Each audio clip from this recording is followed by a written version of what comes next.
በስም አብ ወወልድ ወመንፈስ ቅዱስ አሐዱ አምላክ አሜን። ክርስቶስ ተንሥአ እሙታን በዐቢይ ኃይሎ ሥልጣን አሰሮ ለሰይጣን አግዓዞ ለአዳም ሰላም እምይእዜሰ ኮነ ፍስሐ ወሰላም።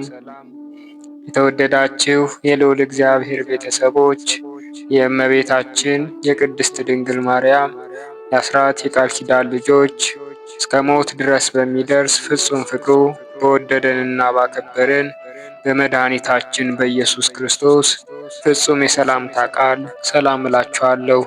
እንደምን ቆያችሁ?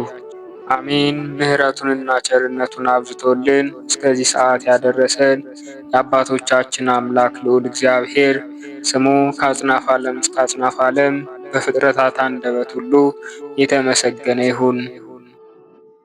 እንኳን ለጻድቁ አባታችን ለአቡነ ተክለ ሃይማኖት ወርሃዊ መታሰቢያ በዓል እንደዚሁም በዚህ ዕለት ታስበው ለሚውሉ ቅዱሳን ዓመታዊና ወርሃዊ በዓላቸው በሰላም በጤና ደረሳችሁ። ከዚህ በመቀጠል በሚያዝያ 24 ቀን የሚጸለይ የጻድቁ አባታችን የአቡነ ተክለ ሃይማኖትን ገድል እንደሚከተለው እናሰማለን። እግዚአብሔር የአምላካችን ምሕረት ቸርነት የጻድቁ አባታችን የአቡነ ተክለ ሃይማኖት ረድኤት ከሁላችን ጋር ይሁን፣ አሜን። ክቡር አባታችን ተክለ ሃይማኖት በሚያስተምርበት ዘመን በዚያ ወራት 333 ዘመን ያህል ከድልና አድጅ የእስራኤል መንግስት ከሄደች ከብዙ ዘመን በኋላ በሐምሌ በ7 ቀን እግዚአብሔር በአባታችን በተክለ ሃይማኖት ልመና መንግስትን ከዘጌ ወገን ለእስራኤል ወገን ለሚሆን ለይኩኖ አምላክ መለሰ። ከዚህ ቀጥለን ስሙ በከበረ በአባታችን በተክለ ሃይማኖት እጅ የተገኘ የነገስታቱን ታሪክ እንጽፋለን። በሥራው ሁሉ ፍጹም የሆነ የመላእክት ወገን የሚሆን በክፉ ነገር የጸኑ አጋንንት እርሱን ሊዋጉት የማይቻላቸው ልመናው በረከቱ ሀገራችን ኢትዮጵያን በነጻነት ይጠብቃት ለዘላለሙ በእውነት። እልመክኑን የሚባል አንድ ንጉሥ ነበር። እርሱም የጻድቁ ንጉሥ የላሊበላ ልጅ ይትባረክ ነው። ይኸውም ከዘጌ ወገን ነገሥታት አንዱ እርሱ ነው። እግዚአብሔር በዳዊት ወገን በተቆጣ ጊዜ የዳዊትን መንግስት ለእነዚህ ለዛይ ልጆች ሰጥቷቸው ነበር። ይህ እልመክኑን ነግሶ ሳለ ከቤቱ ውስጥ ዶሮ ተነስቶ ጮኸ። የኔን ራስ የበላ ይነግሳል፣ የዳዊትን መንግስት ይወርሳል፣ በዓለምም ነግሶ ይኖራል፣ መንግስቱም ወደ ሌላ አይሄድም እያለ 3 ወር ያህል እንደዚህ እያለ ሲጮህ ሰነበተ። ከመኳንንቱም ከመሳፍንቱም ከወዳጆቹም ከካህናትም ከመጽሐፍ አዋቂዎችም ውስጥ ከንጉሱ በቀር የዶሮውን ጩኸት ትርጓሜ የሚያውቀው የለም ነበር። ንጉሱም ፍርሃትን ቅጥቅጥ አደረበት። እንደዚህ እየፈራ ተቀምጦ ሳለ ክቡር አባታችን ተክለ ሃይማኖት መጥቶ በታላቅ ግርማ ከከተማው ገባ።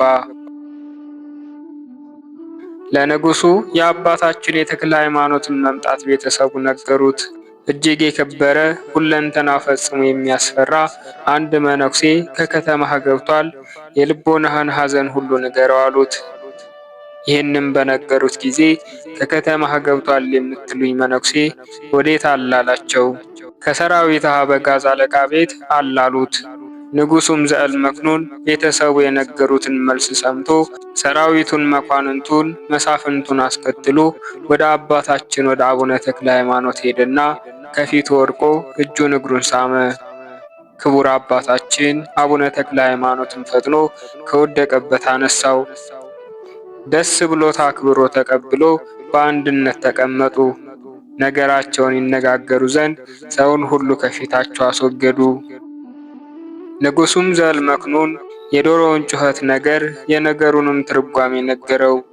እኔ በዙፋኔ ላይ ተኝቼ ሳለሁ በመንፈቀ ሌሊት ከእንቅልፌ ነቃሁ። የዶሮውን ጩኸት ከነ ትርጓሜው ሰማሁ፣ ሌሎቹ ግን አያውቁትም። አባቴ የዚህን ነገር አኳኋን ንገረኝ፣ እኔስ ይህንን ነገር ፈጽሞ መረዳት አልተቻለኝምና። ምክንያቱ ምንድነው?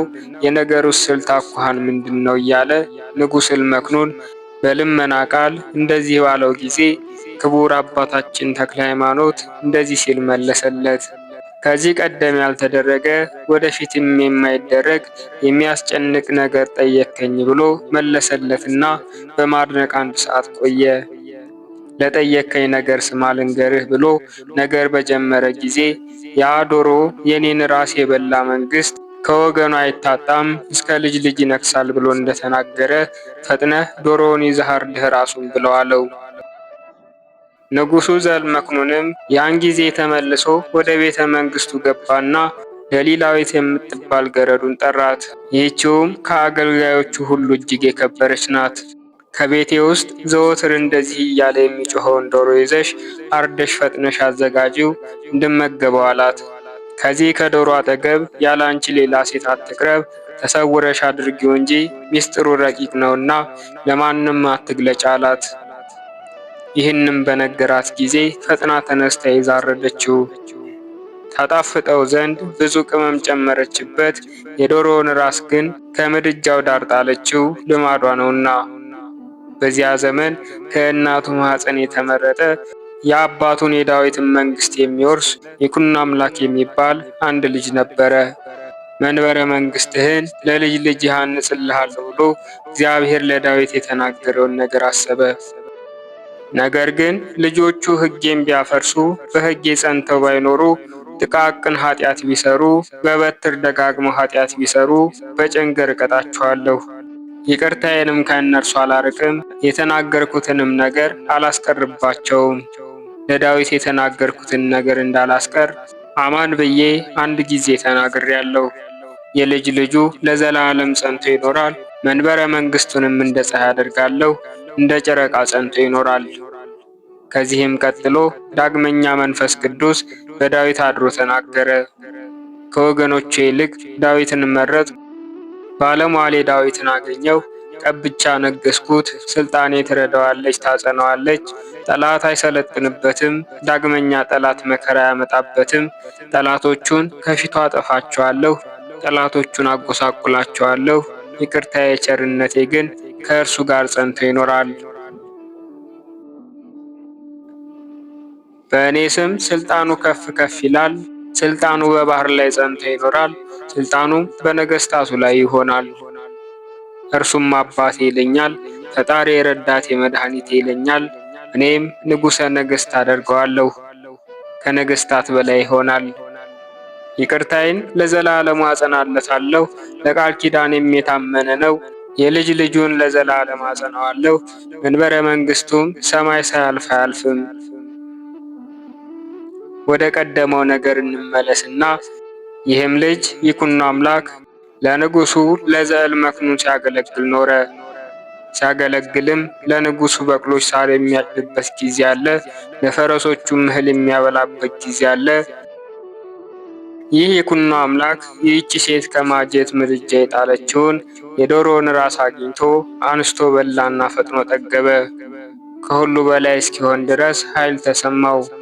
ፊቱ እንደ ፀሐይ ብሩህ ሆነ። ግርማው የንጉሡን አገልጋዮች ሁሉ አስፈራቸው። ሕዝቡም ሁሉ ፈሩት፣ አደነቁት፣ እጅግ ወደዱት። ነገሩን በልቦናቸው አስተዋሉት። ሀብተ እግዚአብሔር እንዳደረበት አወቁ። በዚህ ብላቴና እጅ የሚደረገው ነገር ምን ይሆናሉ? ወደ ንጉሡ ዘእልመክኑን ነገር እንመለስ። የዶሮውን ራስ ከሳህኑ ላይ ባጣው ጊዜ ፈጽሞ አዘነ። ልቦናው ተሸበረ፣ አጽንቶ አለቀሰ፣ ተፍገምግሞ ወደቀ። ተነስቶ ከሰራዊቱ ጋር ወደ ክቡር አባታችን ወደ አቡነ ተክለ ሃይማኖት ዘንድ ሄደና ተገናኙ። እንደ ቀድሞ ሰውን ከፊታቸው አስወግደው ለቆይታ ተነጋገሩ። የዶሮውን ራስ አኳኋን ለክቡር አባታችን ለተክለ ሃይማኖት እንደዚህ ሲል ነገረው። እኔስ እንዳዘዝከኝ እንደ መከርከኝ አደረግኩ። ሴቲቱ ግን የማልበላው መስሏት የዶሮውን ራስ አጠፋችው። ከጣለችበት ቦታ ብትፈልገው አጣችው። ያን ጊዜ አዘንኩ፣ ብዙም ደነገጥኩ። ይህንን ልነግርህ መጣሁ አለው። የዚህ የዶሮ ራስ ጥፋቱ ምክንያት ይህ ነው። አባቴ በተቻለህ እርዳኝ፣ ምከረኝ።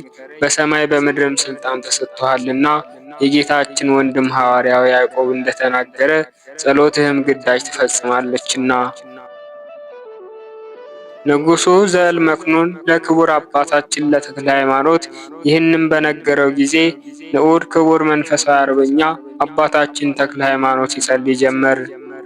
ወደ ሰማይም አቅንተው እየተመለከተ የአማልክት ፈጣሪ የአጋይስት ጌታ የነገሥታት ገዢ እግዚአብሔር ሆይ ልመናዬን ስማኝ አለ። የትጉሃን መላእክት፣ የደናግል፣ የመነኮሳት፣ የነቢያት፣ የሐዋርያትን ልመና የምትሰማ የልመና መገኛ ምሳሌ የሌላት የሁላችን እመቤት በሁለት ወገን ድንግል የምትሆን የእመቤታችንን ልመና የሰማ እኔንም ኃጥእ ባሪያህን ስለ ኃጢአቴ ቸል አትበለኝ፣ የዶሮውንም ራስ ጥፋት ለዚህ ለንጉሥ ግለጽለት ብሎ ጸለየ። ክቡር አባታችን ተክለ ሃይማኖት እንደዚህ እያለ በጸለየ ጊዜ መልአኩ ከእግዚአብሔር ታዞ መጣ። መልአኩም ለዛጌ ወገን ለሚሆን ለዚህ ንጉሥ አትጸልይለት የማይገባው ሲሆን 333 ዘመን የሰጠሁት ይበቃዋል፣ እግዚአብሔር አትጸልይ ብሎሃልና አለው። ዛሬስ ለዳዊት ልጅ ለይኩኖ አምላክ የጌታውን መንግሥት መልሼለታለሁ፣ የልጅ ልጁ ይገዛል። የመለስኩለትም መንግሥቱን ብቻ አይደለም እንደ አባቶቹ እንደ ነገሥታት ሥርዓት ቀርነቅቦንም ነው እንጂ። የሽቶዎቹም ስማቸው ስሄንሚአ፣ ቀንሞስ፣ ቀናንሞስ፣ በስጥቂስ፣ እንጎታት፣ ማዬ፣ ካርክ፣ ኮል የወይን ፍሬ ናቸው። እነዚህን ሁሉ አንድ አድርገህ በአንድ ጽዋ ጨምረው። አንተም 3 እፍኝ ያህል ዕጣን ይዘህ ከቤተ መቅደስ ገብተህ ታቦቱን 3 ሱባዔ ጠን ከቤተ መቅደስህም በወጣህ ጊዜ ኅራረ ዕጣኑ በእጅ ይዘህ በውሃ ለውሰህ ሽቱ ካለበት ጽዋ ጨምረው። ከዳዊት ቃል ድገምበት። ለምን ታንገለጉን እግዚኦ ሚበዝሁን ሶበ ጸዋዕክዎን ይስማዕከን እግዚኦ በኃይልከን ግፍኦሙን እግዚኦ ሰማይነን ህስሳን ተሳሃለኒ እግዚኦ በከመ በየሳህልከን ይትነሳእን እግዚኦ ነጽርን ኪያከ ተወከልኩን እግዚኦ ኩነኔከ ሀቦለ ንጉሥን ተሳሃልከን አጽም እግዚኦ ዝነከን ምህረተ ከሴብህን እግዚአብሔር ነግሰ ደንገጹ አሕዛብን ስምዓኒ እግዚኦ ጸሎትህን አሌለከን ከነቢያት ጸሎተ ሐናን ጸሎተ እግዝእትነ ማርያምን ጸሎተ ዘካርያስን መኃልየ መኃልየ አምስቱን ውዳሴ ማርያምንና አንቀጸ ብርሃንን ጸሎተ ወንጌልን እነዚህን 21ዱን ጸሎታት አንተ በጸለይክ ጊዜ ይህ ቅባ መንግሥት ፈጥኖ ይፈላልሃል። ያን ጊዜ ንጉሠ ነገሥት ይሆን ዘንድ ይኩኖ አምላክን አንተ በእጅህ ይዘህ ቀባው ዓለሙን ሁሉ ይገዛ ዘንድ። ይህንንም ቅባ መንግሥት ከእርሱ በኋላ የሚነግሡ ነገሥታት የሚቀቡት አይደለም፣ ዘርዓ ያዕቆብ ብቻ ነው እንጂ። ዳግመኛም ከዘርዓ ያዕቆብ በኋላ የሚነሳው ንጉሥ እንጂ ከ7272 ዘመን በኋላ በዚህም ቅባ መንግሥት ተቀብተው የሚነግሡ የሁለቱ ነገሥታት ዘመነ መንግሥታቸው 42 ዘመን ነው። ይኩኖ አምላክም ከመንግሥቱ ሲሶ አንድ እጅ ይስጥህ፣ እርሱም ለአንተ ልጅ ይሁንህ አለው። ይህን መንግሥትና ሥርዓትህን ደፍሮ ያፈረሰ ቢኖር እነሆ የእግዚአብሔር ምስጢሩን ሁሉ ገልጬ ነገርኩህ። አንተም የነገርኩህን ሳታስቀር ይኩኖ አምላክን ቀባው። ይህንን ከነገረው በኋላ መልአኩ ወደ ሰማይ አረገ። ስሙ የከበረ አባታችን ተክለ ሃይማኖትም ከመልአኩ ቃል ይህንን ነገር ሰምቶ ይኩኖ አምላክን ቀብቶ አነገሰው። ንጉሡን ውጋ ብሎ ሰደደው፣ ድል አደረገው፣ ገደለውም። በክቡር አባታችን በተክለ ሃይማኖት ጸሎት በእግዚአብሔር ፈቃድ ነገሰ።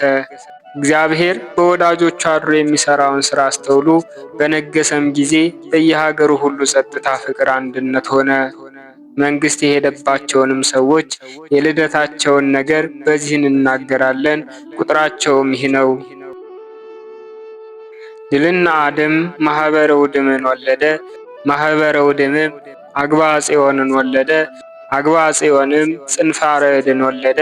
ጽንፈ አርዕድም ነጋሽ ዛሬን ወለደ። ነጋሽ ዛሬም አስፋሃን ወለደ። አስፋህም ያዕቆብን ወለደ። ያዕቆብም ባሕር አሰግድን ወለደ። ባሕር አሰግድ አድም ሰገድን ወለደ። አድም ሰገድ ከዛጌ ልጆች መንግሥትን የመለሰ ይኩኖ አምላክን ወለደ። ከአዳም ጀምሮ 112 ትውልድ ከእብነ ሐኪም ጀምሮ 77 ነው።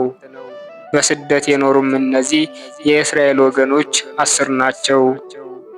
ይኩኖ አምላክ እስከ ነገሰ ድረስ ዱር ለዱሩ ሲዞሩ ከሀገር ወደ ሀገር ሲሰደዱ በየዋሻው በየፍሩክታው ሲሸሹ ኖሩ። እርሱም በነገሰ ጊዜ በየሀገሩ ሁሉ ጸጥታ፣ ፍቅር፣ አንድነት ሆነ። ብፁዕ አባታችን ተክለ ሃይማኖትም ሁሉ በሚቻለው በፈጣሪው ኃይል እንደዚህ ያደረገላቸው። እናንት የእስራኤል ወገኖች ምን ዋጋ ትሰጡታላችሁ? እንዴትስ ያለ ብድራት ትከፍሉታላችሁ? ታላቅ ርስት መንግስታችሁን ለመለሰላችሁ ለእንደዚህ ያለ አባታችሁ ምን ወሮታ ታደርጉለታላችሁ? ነገር ግን ቃል ኪዳኑን አጽኑ፣ ከአባታችሁ ከይኩኖ አምላክ ጋር የተማማለውንም መሐላ ጠብቁ። ሁለቱም በደብረ ሊባኖስ የተማማሉትን መሐላ አጽንተው ኖሩ። በዚያም ወራት ከ333 ዘመን በኋላ በሐምሌ 7 ቀን እግዚአብሔር መንግስትን ከዛጌ ወገን የእስራኤል ወገን ለሚሆን ለይኩኖ አምላክ መለሰ። በየሀገሩ ሁሉ ጸጥታ፣ ፍቅር፣ አንድነት ሆነ። ከጥቂት ቀን በኋላ እናቱ እግዚአርያ በነሐሴ በ12 ቀን አረፈች። እሷም ባረፈች በአምስተኛው ቀን በነሐሴ 17 ቀን አባቱ ጸጋ ዘአብ አረፈ። የሁለቱ ቅዱሳን በረከት ብልህ አዋቂ የሚሆን የልጃቸውን በረከት በእኛ ላይ ትደር ለዘላለሙ በእውነት። ፍስሐ ጽዮንም እናቱ አባቱ ስላረፉበት አዘነ። ነገር ግን ፈቃደ እግዚአብሔር አጸናው። በሚናገረው ነገር በሚሰራው ሥራ የሚቻለው ሆነ። እግዚአብሔርንም የሚያገለግል ሆነ። በመዓልት በሌሊትም በጸሎት የተጠመደ ሆኖ እንደ መላእክት ትጉ ሆኖ እንደ ሰረገላ እየተፋጠነ ይሰግዳል። በአንዲት ቀን በሰባቱ ጊዜያት 7 ጊዜ ዳዊት ያደርስ ነበር። ብሉያትንም ሐዲሳትንም ይደግም ነበረ። እነዚህ ልቦናውን አጸኑለት፣ ሁለት ዕውቀትን እንዲወድ አደረጉት። ትርጓሜያቸውንም ፈጽሞ ተረዳ። የክህነቱንም ሥራ ጠንቅቆ ጠበቀ። በእናቱ በአባቱ ቤት እስከ 7 ዓመት እንደዚህ እያደረገ ተቀመጠ። እጅግም የከበረ ሆነ። ከዚህ በኋላ በቤት በዱርም ያለ ገንዘቡን ሰብስቦ ለድሃ ልጅ ረዳት እናት አባት ለሌላቸው ይመጸውት ጀመር። ለቤተ ክርስቲያን የሚያሻውንም ለቤተ ክርስቲያን ሰጠ። ገንዘቡን እንደዚህ እየመጸወተ 8 ቀን ተቀመጠ። እናት አባቱ ካቆዩት ገንዘብ እሱም እስከዚያ ያገኘውን ገንዘብ ምንም አላስቀረም። የአገሩም ሰዎች ዘመዶቹም ገንዘቡን ሲበትን አይተው ተሰብስበው መጥተው ይህንን ያህል ገንዘብ በአንድ ጊዜ ለምን ታጠፋለህ? አሉት። ብፁዕ አባታችን ተክለ ሃይማኖትም የማይጠፋ አይደለም፣ ስር እጅ ይሆንልኝ ዘንድ አበዛሁ እንጂ አላቸው። ዳግመኛም ስሜን ታውቃላችሁን? አላቸው። ስምህ ፍስሐ ጽዮን መሆኑን እናውቃለን አሉት። እኔስ ከመላእክት አለቃ ከቅዱስ ሚካኤል አዲስ ስም ተሰይሜ ተሰጥቻለሁ። ስምህ ተክለ ሃይማኖት ይሁን እንጂ ፍስሐ ጽዮን አይሁን አለኝ አላቸው። እነዚህም ሰዎች ነገሩን በሰሙት ጊዜ ይህ ስም እጅግ ያማረ የተወደደ ነው አሉት። ከዚያም ቀን ጀምሮ ተክለ ሃይማኖት እየተባለ ሲጠራ ኖረ። ከዚህ በኋላ አባታችን ቅዱስ ተክለ ሃይማኖት ተነስቶ የሐዋርያትን ሥራ ይከታተል ጀመር። ይኸውም ወንጌልን ለማስተማር እንደ ጌታ ለመቸንከር ወደ መስቀል ለመውጣት በክርስቶስ ስም ሁል ጊዜ በሰማዕትነት ለመሞት ነው። የወዳጅና የዘመድ ፍቅር የገንዘብን ፍቅር አላሳዘነውም። አቤቱ ጌታዬ ኢየሱስ ክርስቶስ ሆይ የመንግሥተ ሰማያትን በር ትከፍትልኝ ዘንድ እነሆ ቤቴን እንደተከፈተ ተውኩልህ እያለ ቤቱ እንደተከፈተ ትቶ ወንጌልን ለማስተማር ፈጥኖ ወጣ። ጌታዬ ሆይ እንግዲህ ስለ ችግረኛው ለኔ ያለ አንተ ረዳት የለኝም፣ ለደካማው ለኔ ያለ አንተ የሚያጸናኝ የለም።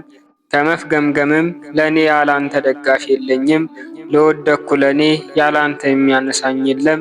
ላዘንኩ ለኔ ያለ አንተ የሚያረጋጋኝ የለም። ለድሃው ለኔ ያለ አንተ መጠጊያ የለኝም። ይህንንም የመሰለ ሁሉ እንደዚህ እያለ አባታችን ተክለ ሃይማኖት ከቤቱ ወጥቶ ሄደ። የሚቀድመው የሚከተለው ሳይኖር ወደ ሰልፍ እንደሚገባ አርበኛ እንደ ትጉህ ገበሬ ሆኖ ለሰው ዓለሙን ሁሉ ቢገዛ በነፍሱ እንዲጎዳ ከሆነ ምን ይረባዋል? ምን ይጠቅመዋል? እያለ ሰው ለነፍሱ ቤዛ ምንም ባልሰጠ ነበር ሲል ጌታ የተናገረውን ቃል እያሰበ ሀብቱን ጥሎ ሄደ። ነፍሱን ሊያድን የወደደ ሰው በገራይተ መስቀል ይጣላት፣ ስለ እኔ በገራይተ መስቀል ይጣላት፣ ነፍሱን በእኔ ዘንድ በክብር ያገኛታል። አቤቱ ገጸ ረድኤትህን ፈለግሁ፣ ገጸ ረድኤትህን እፈልጋለሁ። ገጸ ረድኤትህን ከኔ አትመልስ። አምልኮትህን ፈለግሁ አታሳፍረኝ። ረዳቱ ነኝ እንጂ አትጣለኝ። በደረሰበት ሀገር ሁሉ መንግሥተ ሰማያት ልትሰጥ ቀርባለችና ጌታ ባስተማራት በወንጌል እመኑ እያለ አስተማረ። ዜና ተአምራቱ በአራቱ ማዕዘን ወጣ ተነገረ፣ በብዙዎችም ሀገሮች ተሰማ። ሰዎች ሁሉ እየመጡ ሁልጊዜ ከእርሱ ይባረካሉ። ደዌያቸው ልዩ ልዩ የሚሆን ሰዎችን እያመጡ ከእግሩ ስር ያስቀምጧቸዋል። እርሱም አድሮበት ባለ በፈጣሪው ኃይል ፈጥኖ ያድናቸዋል።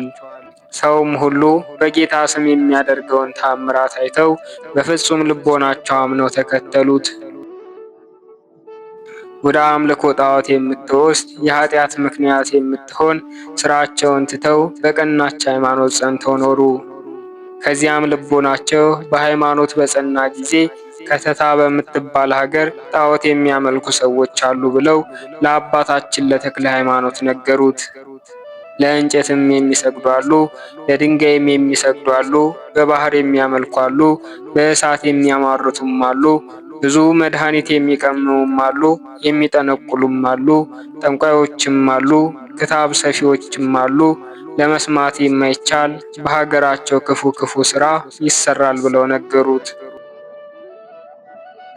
አባታችን ተክለ ሃይማኖትም ይህንን ሰምቶ መንፈሳዊ ቅናት ልቦናውን አወከችው፣ አነሳሳችው። መታገስ ቢሳነው ፈጥኖ ተነስቶ ሲሄድ ቸይ የምትባል ወንዝ ተሻግሮ ከተታ አውራጃ ደረሰ። የዚያችም ሀገር ሰዎች እንደነገሩት እንደ እንስሳ ሆነው አገኛቸው፣ እግዚአብሔርንም አያውቁትም ነበር። እርሱም ይህንን ክፉ የተናቀ ሥራ ሲሰሩ አይቶ የጌታችን የኢየሱስ ክርስቶስን ነገር ይነግራቸው፣ ይገስጻቸው፣ ያስተምራቸው ጀመር።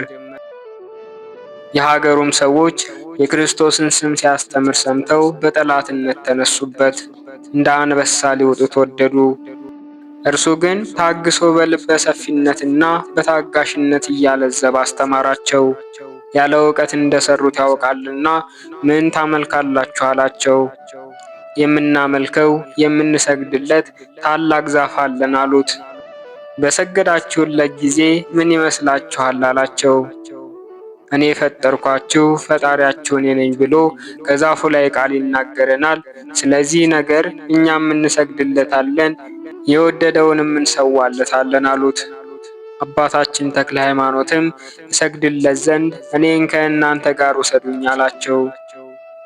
እሺ ነገ እንወስዳለን ብለው በነጋታው ለጣዖታቸው የሚሰግድ መስሏቸው አባታችን ተክለ ሃይማኖትን ከእነርሱ ጋር ወሰዱት። ከዛፉ ዘንድ በደረሱ ጊዜ እናንተ የዚች አገር ሰዎች ከእኔ ሥራ ልዩ የሚሆን ምን አመጣችሁብኝ? ይኸውም በመካከላቸው የሚሄድ ተክለ ሃይማኖት ነው እያለ በላዩዋ ላይ ያደረ ሰይጣን ጮኸ። ፈጣሪያችን ስለጠላህ ከሩቅ አይቶ አንተን ወደ እኔ አታምጡብኝ እያለ ይጮኻል። ዘወትር እንደዚሁ ኃጢአት ያለበትን እያወቀ ወደ እርሱ እንዲመጣበት አይወድም። አንተም ሄደን እስክንለምነው ድረስ ከዚህ ቆይ፣ ከለመነው በኋላ ትመጣለህ አሉት። ክቡር አባታችን ተክለ ሃይማኖትም የሚጠላው እኔን አይደለም ጌትነቱ በእኔ ይገለጽ ዘንድ ልሰግድለት በመጣሁ ጊዜ ደስ ባለው ነበር እንጂ እኔ ከሩቅ አገር መጥቻለሁና፣ ነገር ግን ከእናንተ የሚጠላው ሰው እንዳለ ፈልጉ አላቸው።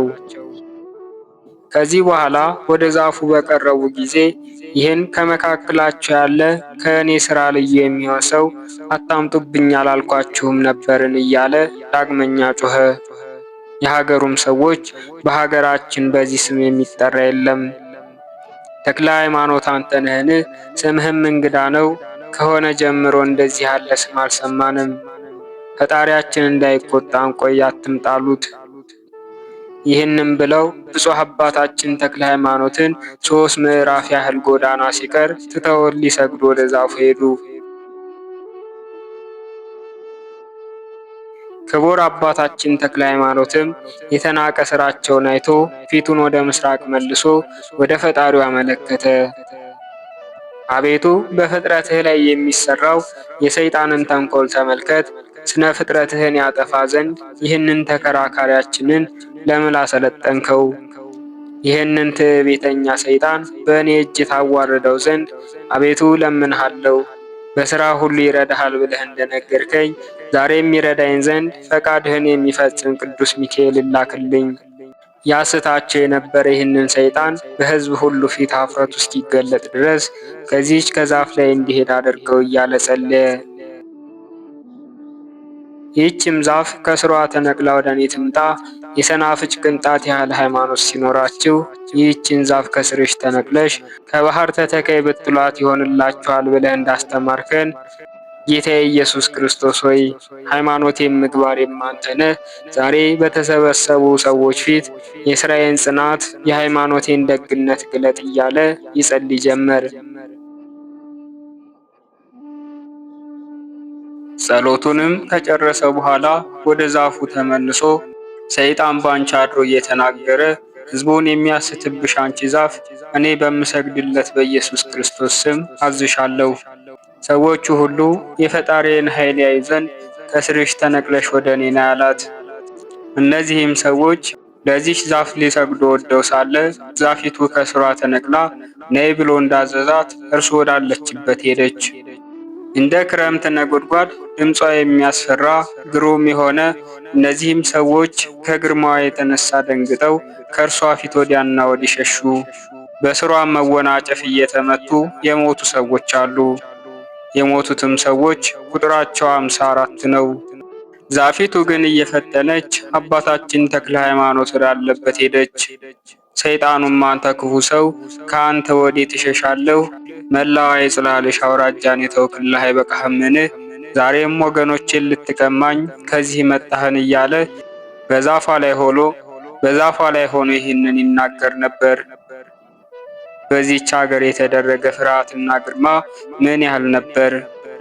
ዛፊቱ እንደ ነጎድጓድ ድምፅ ስትሄድ ከምድር ላይ ደንጊያውን ሁሉ እየጠረገች ወደ እርሱ የቀረቡትን ሰዎች ስትገድል፣ ሰይጣንም ከአባታችን ከተክለ ሃይማኖት ሊያመልጥ ወዶ እየተጨነቀ ሲያንጓርር ሲያለቅስ፣ ያን ጊዜ ቅዱስ ሚካኤል እንደ መብረቅ ከሰማይ ወርዶ ሰይጣኑን አንቆ ያዘው።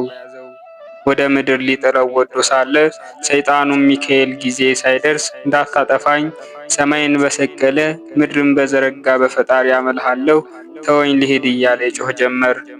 ሰይጣኑም እንደዚህ ሲል ዛፊቱ አባታችን ተክለ ሃይማኖት ወዳለበት ደረሰች። ዛፊቱን ነይ ተከተይኝ እያለ ቀድሟት ሄደ። እርሷም እየተከተለች ሄደች። ቅዱስ ሚካኤል ግን ሰይጣኑን ብዙ መከራ አጸናበት።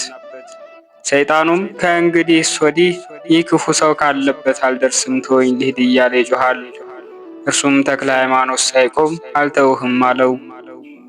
ሰይጣኑም አንድ ጊዜ ልንገርህ ቁምልኝ ቁምልኝ እያለ ወደ ተክለ ሃይማኖት ጮኸ።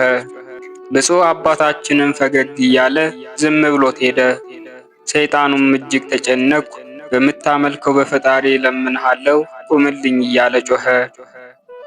አባታችን ተክለ ሃይማኖትም ቆመለት። የምትከተለውንም ዛፍ ባለሽበት ቁሚ ስላላት ቀጥ ብላ ቆመች። ሰይጣኑንም እኔ ፈጠርኳችሁ እያልክ ሰውን ለምን ታስታለህ አለው።